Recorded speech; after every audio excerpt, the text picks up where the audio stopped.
She's the boss. She's the perfectionist. And somehow, Nora spilled coffee all over her heart. Nora James prided herself on being early. Not good at her job exactly, but punctual. Unfortunately, being early didn't help when you tripped over your own bag and accidentally baptized the new creative director in a large oat milk latte. It happened at 8:42 a.m. precisely. Nora was mid-sprint, clutching her takeaway cup, juggling her laptop, keys, and a muffin she was already regretting. The elevator doors opened, she turned the corner, and collided with a wall of silk and perfume. The world slowed down in cinematic horror. Coffee arced through the air like a doomed meteor. Splash. White blouse. Beige trousers. Designer. Probably more expensive than Nora's rent. Oh my God, oh my, I'm so sorry. Nora blurted, frozen in the wreckage. You came out of nowhere. The woman blinked once, then twice. She had eyes like storm clouds, calm, cutting, and absolutely judging every decision Nora had ever made. Her voice was low and smooth. And you must be Nora James. You know my name? Nora squeaked. You're the assistant project manager who sends 3 a.m. emails titled, "Ignore the previous email." In my defense, Nora said weakly, the previous email was wrong. A pause. Then, to Nora's utter disbelief, the woman smiled. Ava Quinn, she said, offering a coffee-slick hand. Creative director. Welcome to Monday. Nora shook it automatically. Nora. Destroyer of dry-clean-only fabrics. By noon, the entire fourth floor knew. Someone had already photoshopped a wanted, latte criminal, poster with Nora's ID photo on it. HR sent a company-wide email titled, "Mindful Beverage Handling in Shared Spaces." Nora considered faking her own death. Honestly, said Jamie, her best friend and resident chaos enabler, this is iconic. You're a lesbian legend. Jamie, Nora groaned, I assaulted my boss with caffeine. And she smiled at you. Probably because she's planning my execution. No. That woman was flirting. I'd bet my last iced latte. Nora rolled her eyes, but her stomach fluttered traitorously. She couldn't stop replaying the smirk, the perfectly arched eyebrow, the slight tilt of Ava's head when she'd said, "Welcome to Monday." Tuesday. Conference room 4B. Nora prayed for invisibility. Ava Quinn was leading her first team meeting, and Nora was trapped in the front row with a name tag that might as well have read, Latte Girl. Ava stood at the whiteboard, crisp and confident. She spoke in calm, decisive tones that made the room hang on her every word. Our new campaign is about fresh starts. Reinvention. Energy. Nora scribbled notes, tried not to stare, and absolutely failed. Ava's voice was magnetic, like she could sell rain to a drowning man. Halfway through, Ava's eyes flicked to Nora. Nora, thoughts? Nora's brain, error 404, thoughts not found. Her mouth, yes. I think, freshness, is, very fresh. A silence followed. Then, to her horror, Ava laughed. A real laugh, not polite or managerial, but warm.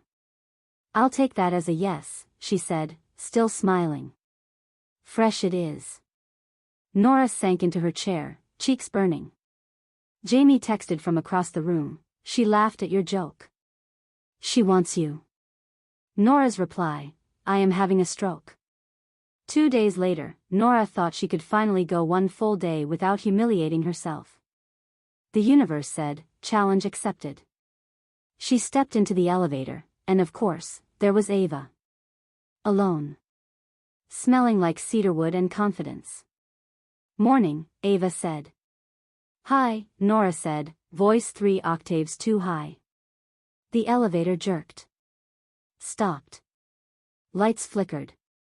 The air conditioning died. Oh no, Nora whispered.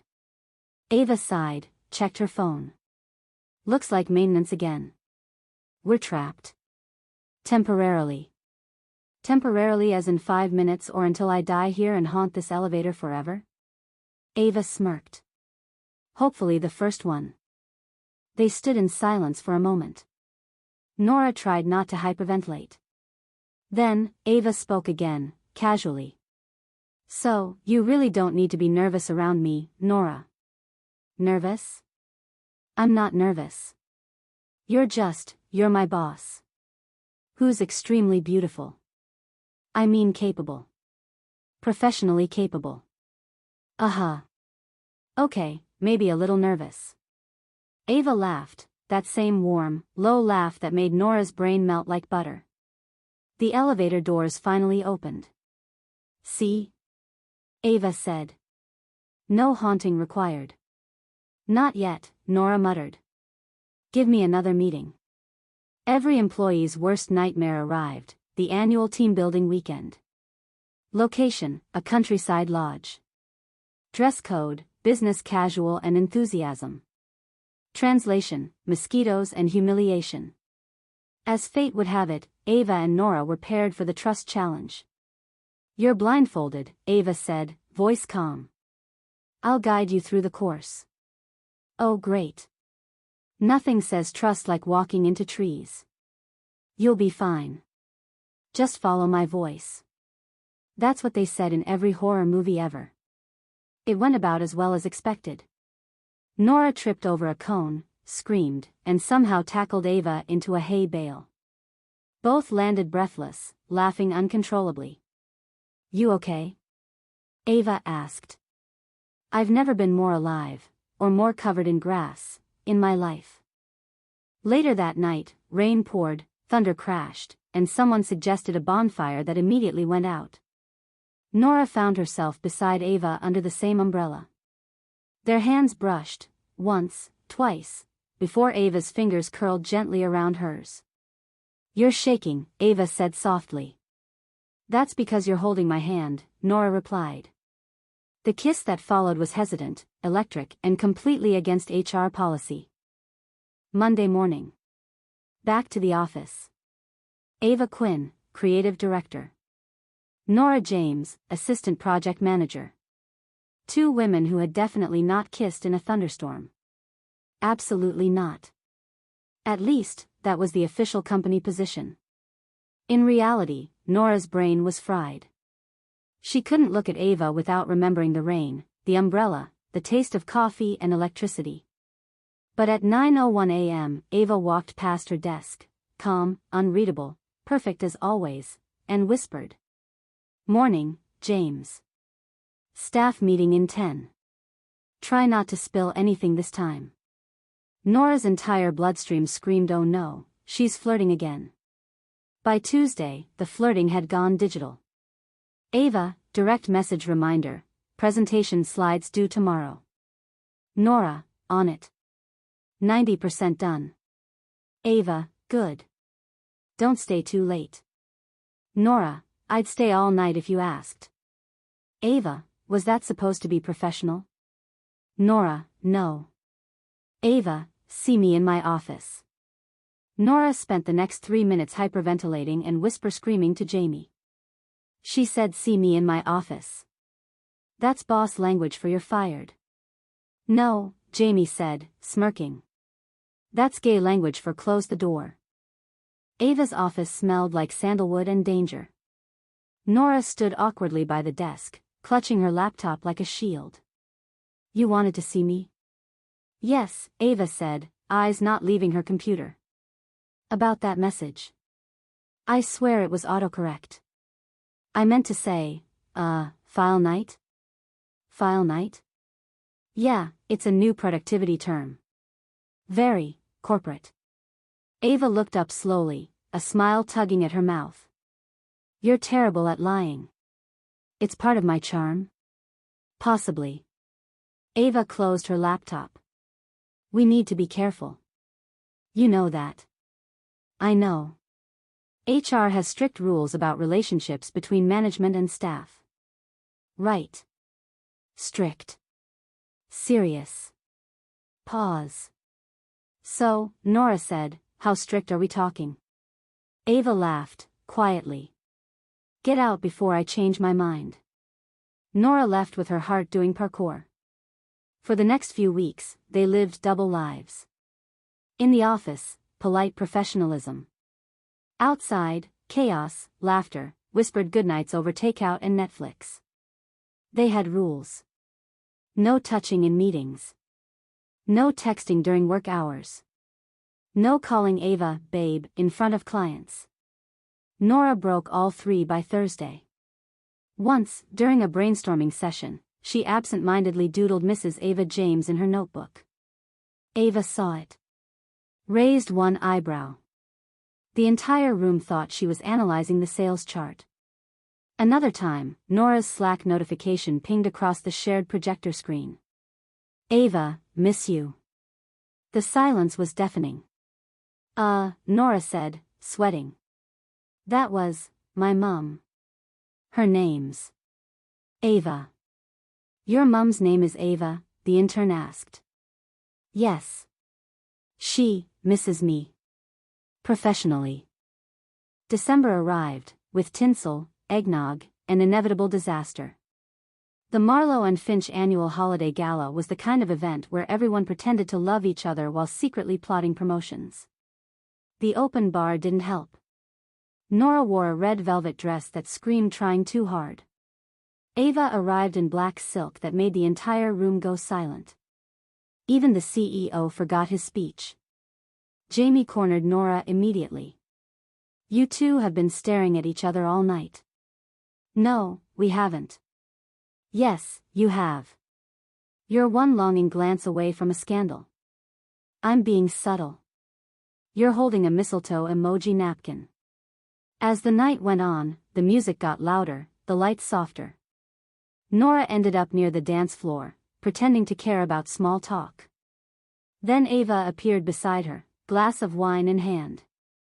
You clean up well, James. So do you. Not that you were ever dirty. I mean, you really can't stop talking, can you? Not around you. A slow song started. Nora hesitated. Ava offered her hand. Come on, she said softly. For the sake of morale. They danced. Slowly. Carefully. Every movement a secret language. Nora could feel Ava's breath against her ear, the warmth of her hand on her back, the dizzying awareness that half the office was probably watching, and yet, somehow, the world had shrunk to just the two of them. You know this is a terrible idea, Ava whispered. The worst, Nora murmured. But you smell amazing. Ava laughed, quiet and dangerous. You're impossible. You like impossible. They kissed when the lights dimmed for the countdown. And when they pulled apart, the room erupted in cheers for happy holidays, completely unaware that the real fireworks had already happened. Monday morning. HR summoned them both. We've received reports, said the HR director, squinting at a clipboard, of chemistry between management and staff. Ava kept a straight face. Chemistry? I assure you, it's purely. As they left the office, Nora whispered, that went better than expected. Ava smirked. They didn't say anything about company property. Meaning? Meaning my office has a lock.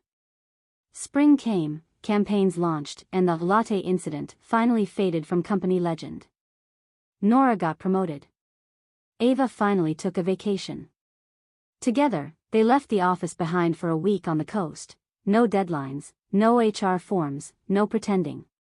One morning, watching the sunrise from the balcony, Nora sipped her coffee, carefully, this time, and smiled. You know, Ava said, wrapping an arm around her, I almost fired you that first day. Because I spilled coffee on you? Because I didn't want to fall for you. How's that working out for you? Terribly, Ava said, kissing her forehead. I'm completely gone. Nora grinned. At least the coffee finally stayed in the cup. A new intern whispered across the cubicle. Hey, is it true that the boss married her assistant? Jamie sipped her latte. Yep. Coffee girl and the dragon queen. Legend says they met in a caffeine explosion. The intern gasped. Wow. How romantic. Jamie smirked. Romantic? No. Hilarious? Absolutely. Being married didn't feel different, except for the rings, the matching mugs that said, "World's Okayest Wives," and the fact that Nora now woke up beside her former boss every morning. Their honeymoon in Santorini had been perfect, sunsets, champagne, 0 emails. But the moment they returned, reality struck in the form of 167 unread messages and a voicemail from HR titled, "Congratulations," and several concerns. Ava leaned against the kitchen counter, scrolling her phone. Your new intern accidentally sent a client meme GIFs instead of campaign assets. Which meme? Nora asked, sipping coffee. The one with the dancing penguin. That's not that bad. The penguin was wearing nothing but a necktie. Oh. Ava sighed, setting down her phone. Welcome home, Mrs. James Quinn. Nora grinned. Mrs. Quinn James, actually. We're going to argue about this for years, aren't we? Absolutely. They entered the building together for the first time as married women, and the office froze like a live-action meme. Jamie immediately burst out. Power couple alert. HR, hide. The new interns whispered in awe. That's them, one said. The coffee spill lesbians. Ava pretended not to hear. Nora absolutely did. I can't believe that's our reputation, she muttered. Could be worse, Ava said. At least they didn't call us the elevator lesbians. Not yet. Running campaigns together was like juggling chainsaws and feelings. Ava was all structure and deadlines, Nora was wild creativity and caffeine. They bickered over fonts, fought over slogans, and made up in the supply closet. During one particularly tense meeting. This tagline lacks direction, Ava said. It's poetic, Nora argued. It's confusing. You married confusing. Touché. Later that night, at home, they sat in bed with laptops open, working in silence. Ava finally closed hers. We need a rule. No work talk after 9 p.m. Agreed. After 9, only kissing and snacks. Deal. Every good love story needs an antagonist, and there's arrived wearing a 3-piece suit and too much cologne. Harper Vale, creative director at rival agency Blue Fox Media, swept into a client pitch with charisma and an evil smile. Ava knew her from years back, old competition, old tension. Nora immediately disliked her. And possibly feared her jawline. During the joint meeting, Harper leaned toward Ava. Still leading the pack, Quinn? Always, Ava said smoothly. And you've brought your assistant? Wife, Ava corrected, smiling sweetly. Ah, Harper said, sleeping with the management now. Efficient. Nora smiled too, right before, accidentally, spilling her water on Harper's expensive tablet. Oh no. I'm so clumsy around rival energy. Ava nearly choked trying not to laugh. To win back a major client, they had to attend a national marketing convention, undercover as neutral observers. Ava wore her serious glasses. Nora wore a lanyard that said, "Not suspicious." No one was fooled. They ended up in a hotel room with one bed, because of course. You booked the room, Ava said. In my defense, Nora replied, I assumed executive suite meant 2 beds. In what universe? A hopeful one. Between keynote speeches and stolen kisses in crowded corridors, they somehow landed the contract. At the closing gala, Harper confronted them again. You two make quite the pair, Harper said. We make a team, Ava corrected. Still blurring work and pleasure, I see. That's our brand, Nora chirped. Back home, HR sent one last message. Subject, relationship policy update.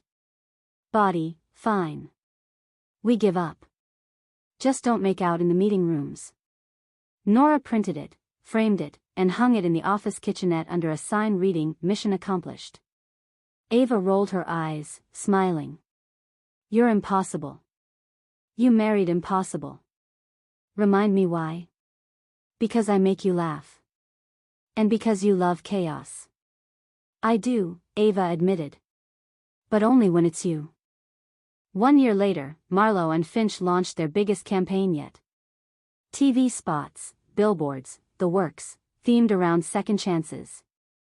During the live presentation, Nora tripped, caught herself, and accidentally knocked Ava's coffee right onto the stage floor. A beat of silence. Then Ava smirked, took the microphone, and said, "Full circle. That's branding, folks." The room erupted in laughter and applause. Their love story had become company legend, proof that sometimes the best partnerships are brewed under pressure. 6 months later, a nervous intern entered the office carrying 2 lattes. She tripped, spilled one on Nora's desk, and froze. "I'm so sorry. I'm so sorry." Nora smiled kindly, handing her a napkin. "Don't worry. I built a marriage out of that mistake." From across the room, Ava looked up, smiling softly. And for once, HR didn't send an email. It started, like most major events in their marriage, with a spreadsheet. Ava sat at the kitchen table at 7 a.m., laptop open, sipping black coffee. "We need to talk about the Q2 projections," she said. "For the agency?" Nora mumbled, half asleep. "For our life." I made a timeline. The spreadsheet had columns labeled. Year 1, honeymoon phase. Year 2, houseplants survive. Year 3, consider child/dog/smaller chaos item. Nora blinked. "Wait, consider child? That's a bullet point." Ava shrugged. "It's an action item. You just scheduled parenthood between orchids and quarterly goals?" "I'm efficient." "You're terrifying." They both laughed, but the idea stuck. At the agency, they turned "maybe a baby" into an actual project board titled Operation, the Baby Clause. Jamie nearly fainted laughing. "You're treating conception like a rebrand." "It's research," Ava said defensively. "You made a mood board of strollers," Nora added. "Brand consistency matters." Soon the entire office was offering advice. The accountant suggested tax benefits. The IT guy recommended baby monitors with Wi-Fi. Someone designed a fake logo, Marlow and Finch and Baby. HR sent a memo reading, "This does not count as a company expansion." Before making any irreversible decisions, they decided to test their nurturing skills by pet-sitting Jamie's corgi, Pancake. Within 24 hours, Pancake ate one of Ava's heels. Nora accidentally taught him to bark whenever someone said deadline. They both fell asleep on the couch while he snored between them. At 3 a.m., Ava whispered, "We'd be exhausted." "Already are," Nora murmured, "but he's cute." "So are you." Flattery won't make the dog stop snoring. Worth a try. By morning, the idea of a real baby didn't sound impossible anymore, just chaotically possible. A few months later, they sat in a fertility specialist's office, hands intertwined. Nora, nervous. Ava, pretending not to be. "I used to pitch multi-million-pound campaigns," Ava muttered. "Why is this more terrifying?" "Because clients don't cry in your arms," Nora said softly. The doctor entered, smiling, and walked them through options. Nora cracked bad jokes the whole time until Ava squeezed her hand. "We'll figure it out," Ava said. "Like we always do." And somehow, the spreadsheet didn't feel like a plan anymore, it felt like a promise. 6 weeks later, the agency was holding Monday updates when Nora blurted it out mid-PowerPoint. "Also, we're expecting." The room froze. Jamie dropped a muffin. "Expecting what?" someone asked. "A baby," Ava said calmly, as if announcing a new product launch. Applause. Cheering. Confetti from somewhere, probably Jamie. HR immediately sent an email titled Parental Leave Policy Revisions. The following months turned the office into a sitcom. Clients called Nora, glowingly persuasive. Ava built a cradle using IKEA instructions and pure willpower. Pancake became chief security officer. Jamie painted a nursery mural featuring tiny marketing slogans, dream big, nap hard. During a particularly chaotic meeting, a client asked if their new campaign represented family values. Ava looked at Nora and smiled. Yes, she said. Exactly that. When the big day finally came, it was, predictably, during a deadline. Nora's water broke halfway through a Zoom call. Did you just spill something? The client asked. Technically, yes, she said. Cue panic, hospital dash, misplaced hospital bag, and Ava pacing like a CEO waiting for a quarterly report. Hours later, a tiny cry filled the room. Ava stared, completely undone. She's perfect. She has your glare, Nora whispered. Good. She'll need it. 1 year later, the office was louder, happier, and constantly interrupted by video calls featuring a chubby-cheeked baby waving at employees. The new sign on their shared office door read, Ava and Nora, Directors of Creative Chaos. Ava updated her spreadsheet. Year 4, Survive Parenthood. Nora kissed her cheek. Year 5, maybe sleep again. And as always, between coffee cups and deadlines, they laughed, because every project, every campaign, every love story they built together always began with a little bit of chaos.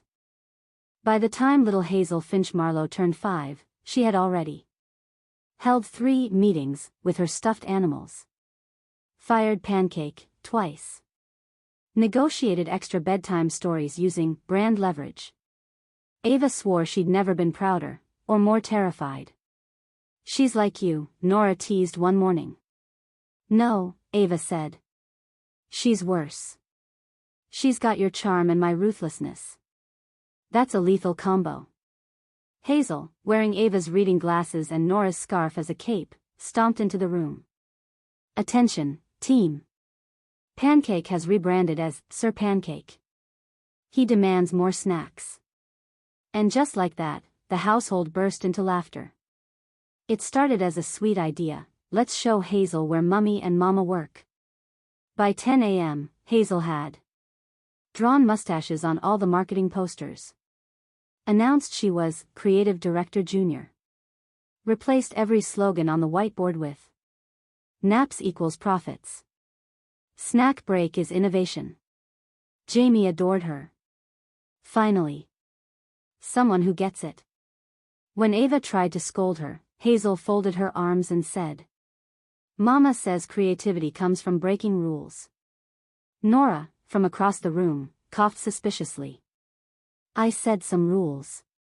By lunchtime, HR had sent an email.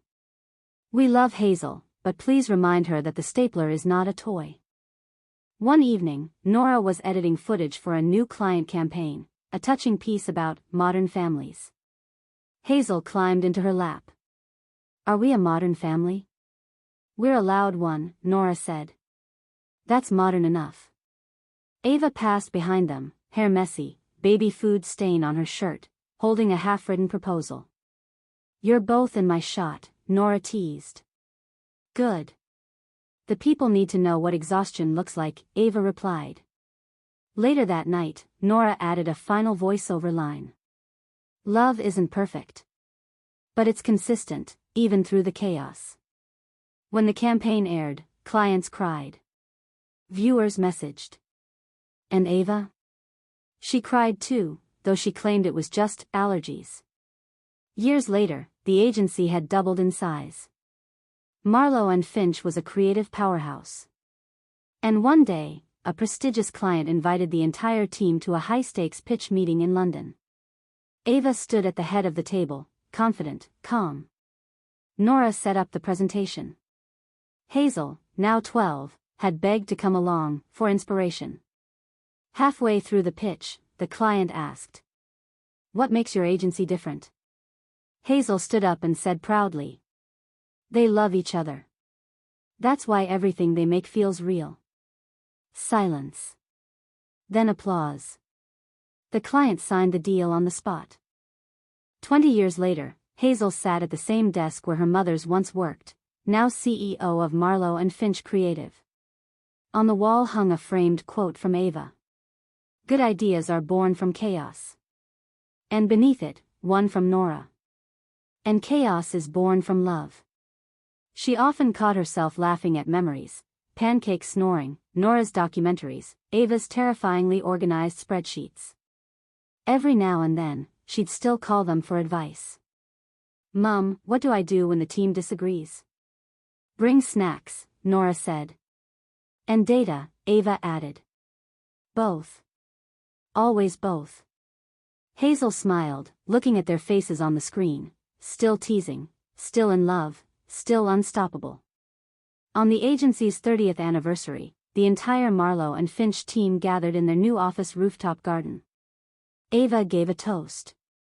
"We built this from coffee, chaos, and curiosity." Nora added. "And love. Don't forget the love part." Hazel raised her glass. "To creativity, laughter, and the women who taught me that love can build anything, even a business." As the sun set over the London skyline, laughter rippled through the crowd. And in that moment, Marlow Finch wasn't just an agency anymore, it was a family legacy. From spilled lattes to boardroom chaos, Nora and Ava built a business, a family, and a love story so messy it's perfect. And somehow, they wouldn't have it any other way.